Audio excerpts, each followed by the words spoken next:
Hi everyone. Are you doing well? Here's another interesting story for you. Today, we'll be talking about a work where our protagonist embodies the main villain. I hope you enjoy it, and if you do, don't forget to like and subscribe to our channel to support us. Let's get into the video.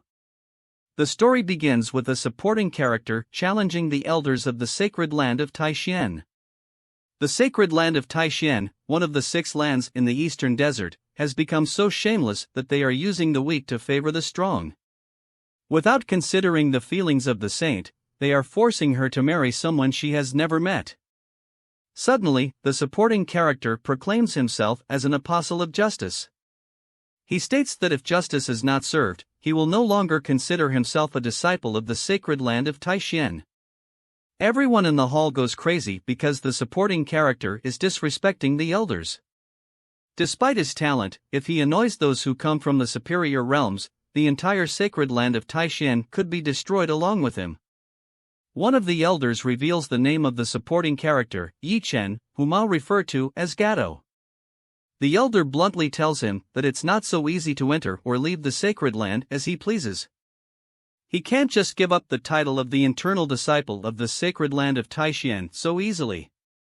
With a touch of his chair, the elder releases a powerful aura that intimidates the entire crowd in the hall.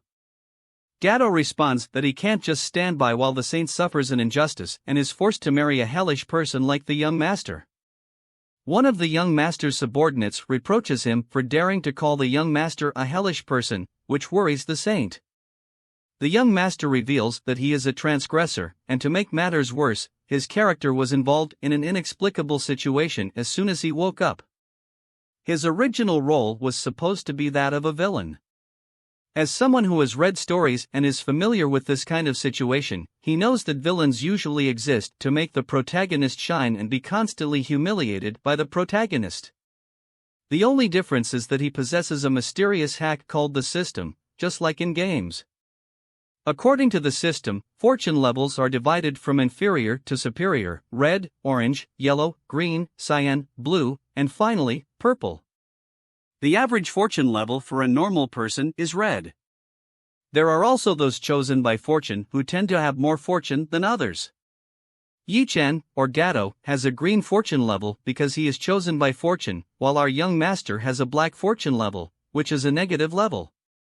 The young master confirms that this is probably why villains don't live for very long, and his black fortune level is proof of that.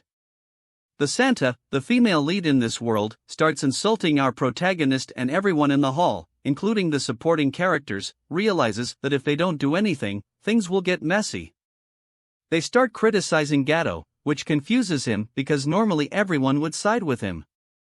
He wonders why everyone is supporting the young master, who is the future of the sect. Even Xinggu, who is supposed to be the Santa, isn't defending him, despite their closeness. In the young master's mind, he admits that, for some reason, seeing the chosen one being humiliated is quite satisfying. Since the young master is not responding to Gato's provocations, Gato continues insulting our protagonist. This prompts one of the servant characters to attack him. Everyone is certain that the servant of our protagonist will win since his cultivation is at the pseudo-transcendent realm, while Gato's cultivation, or Yi Chen, is at the Palace of Souls level, which is below his opponent.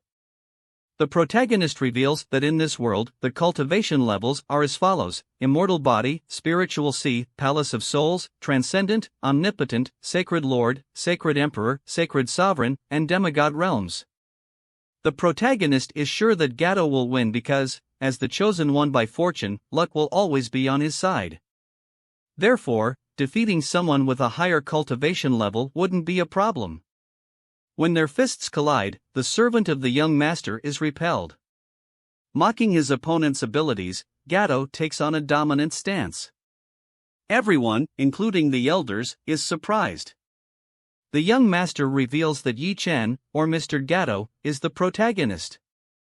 As someone born to be a protagonist, he already possesses abilities to humiliate and overpower others with high levels of cultivation. The young master says that he is doing all of this just to prevent the Santa from marrying the young master. Upon seeing the woman, he also notices that she has a yellow level fortune with a value of 350. With such a high fortune level, she is undoubtedly the female lead of this world. Since Mr. Gatto is offended, why don't we add more fuel to the fire? The protagonist, who is no fool, suggests to her that he has noticed her indifference, making him believe that she has nothing to do with Yi Chen. He praises her, saying that it was an intelligent plan. As her cup was empty, she goes to pour more tea for him. Observing her nervousness, he comforts her and, while holding her hand, assures her that he is not an animal that will bite her or do anything like that.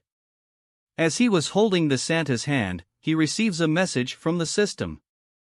It informs him that Yi Chen, or Gatto, due to a sudden change of heart, has had his fortune value decreased, while the young master's fortune value has increased by 10 levels.